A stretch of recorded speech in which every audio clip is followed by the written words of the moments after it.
Hi, everybody. I'm Chuck Gollop. I've been introduced. Hey, there I am on the screen. That's great. This is my story. And here's a little cue for slides. I'll see if Karen's with me. So here's a summary of what I'm going to talk about today. Life gives you lemons. You make lemonade from it. There, you can skip 15 minutes. That's all you needed to know. 15 minutes is over. You're fine. No, I have... my story is probably one that has been growing for 40 years, and I don't claim to be any more interesting than many of the people in this group, but I think that I took some learning lessons from it that I hope to share from you. That's perfect. Okay, Karen's catching up with me now. So, yes, I was a police officer for 25 years, and what brought that on is really my philosophy of if you can't beat them, join them. So I was that kid at the age of 15 who had a mohawk, who got beat up a lot and challenged authority and always thought that there's just something bigger and better. And that philosophy carried me through my entire police career. And we'll talk about maybe just a little bit of how that kind of determined where I went with things. Unfortunately for Karen, I put in about 1,000 slides. So I'm going to be doing this a lot. That's not me telling you to speed up. That's me telling Karen to advance the slide. So my policing career is pretty standard. For about 4 years at the beginning of my police career, I was a community service officer as a civilian. And then for the next 21 years, I was a licensed police officer. I worked for 2 different departments. All this is pretty boring. But if you look at any cop resume, they're all basically the exact same thing. I got to do a lot of fun stuff. I got to be a field training officer where I trained new officers on how to be a police officer, how to do the job. I was on SWAT. How cool is that? We all see those guys on TV. I was the guy who crashed through the door with a machine gun. I was the guy who went in on explosive entries, who shot tear gas into rooms. That was super fun. I was a detective for a while. I worked some major cases. A racketeering case that basically took up my whole time as a detective. And I also got to work my dream job because who didn't grow up watching Chips?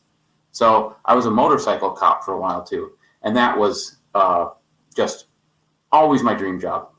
But I think the background of my philosophy of policing is this. I remember why I got there. I remember that 16-year-old kid who challenged authority. And I remember that even as a cop, that people might challenge you. And that's okay. Always treat people with respect. Most important, have fun at the job. Now, granted, some of the fun can be a little crazy because, we had a lot of tools and people took us pretty seriously. But have fun at the job without jeopardizing the job or safety. Most important, keep outside interests and hobbies. Because if you don't, you are going to get grounded in where you are. And boy, did that pay off later. We'll get into that in a minute. And really keeping grounded with families and friends. So many law enforcement people stay just in their tight little circle. That is not a way to live. And it paid off later. So at a very young age, I got promoted. And I think that changed everything for me because I went from a young, hard-charging police officer who loved his job.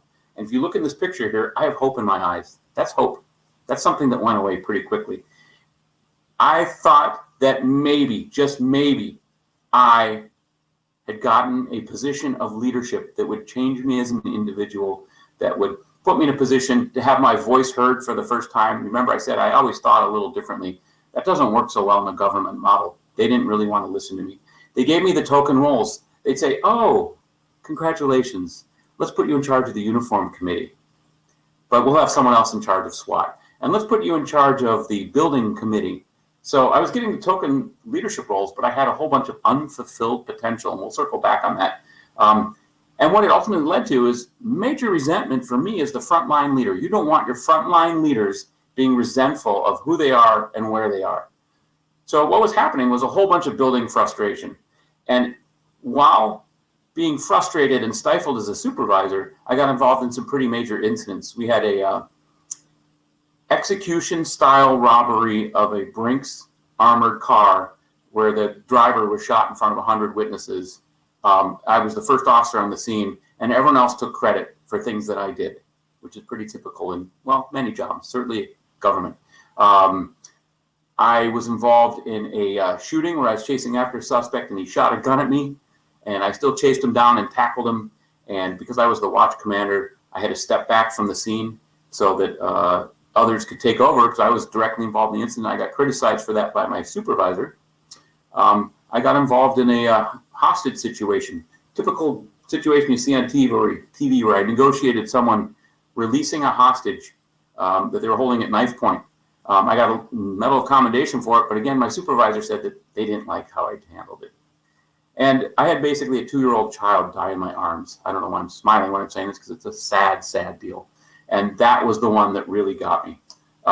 With that happening, I think that I had the beginnings of what was PTSD, but I also had this major, major frustration in my career.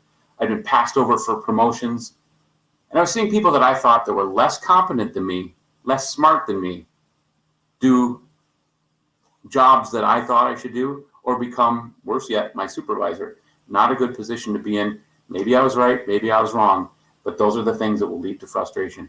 Even in this dynamic environment, I was getting super, super bored. And you do not want your policeman to be bored. That is a bad thing.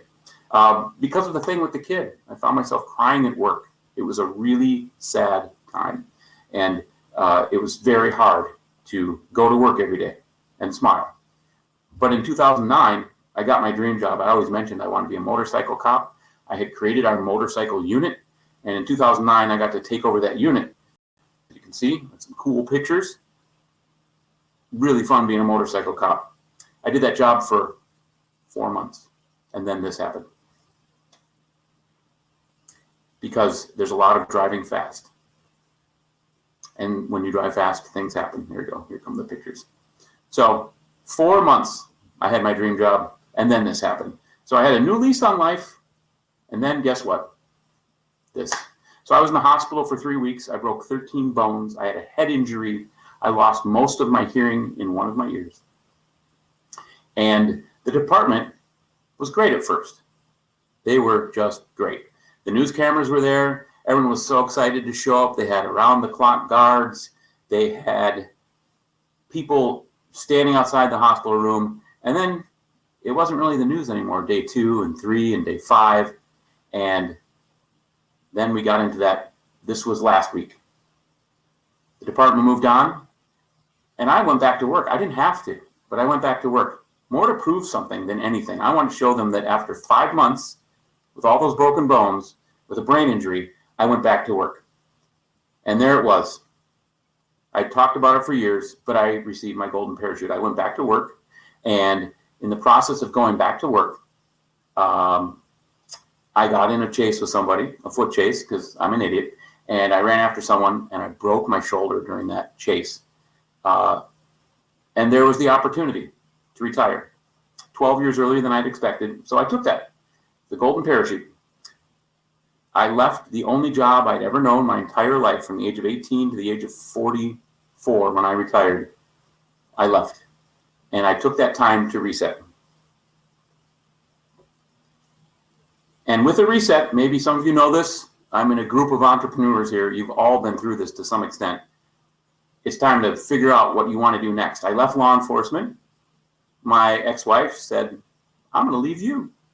And everything imploded. All my friends, my social circle, my wife, my home, all that stuff, it just went away. I could have rolled up in a ball, but I didn't. I pivoted. I said, I need to do something different. So I started a whole new career. And there's a whole bunch of words that are going to pop up here.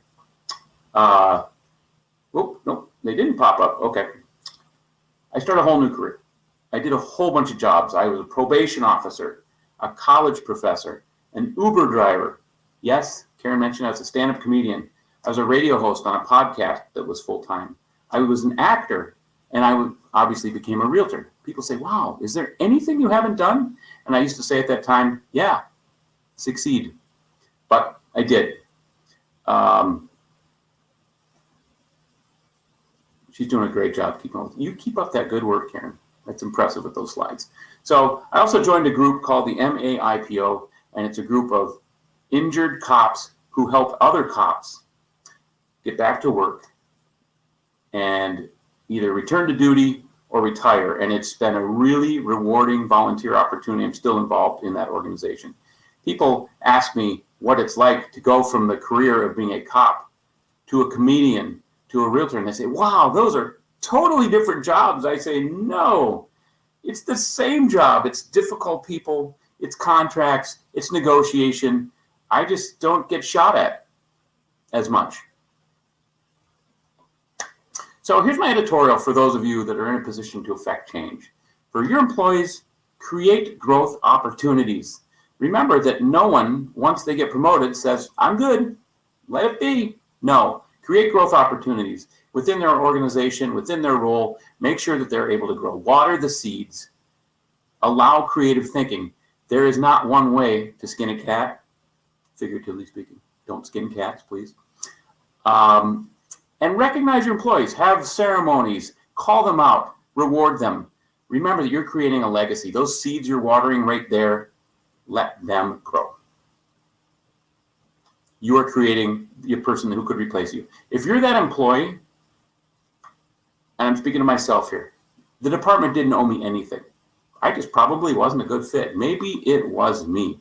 I had fun while I could, but it was a good time to get out, and that's a good time to get out when you know the time comes.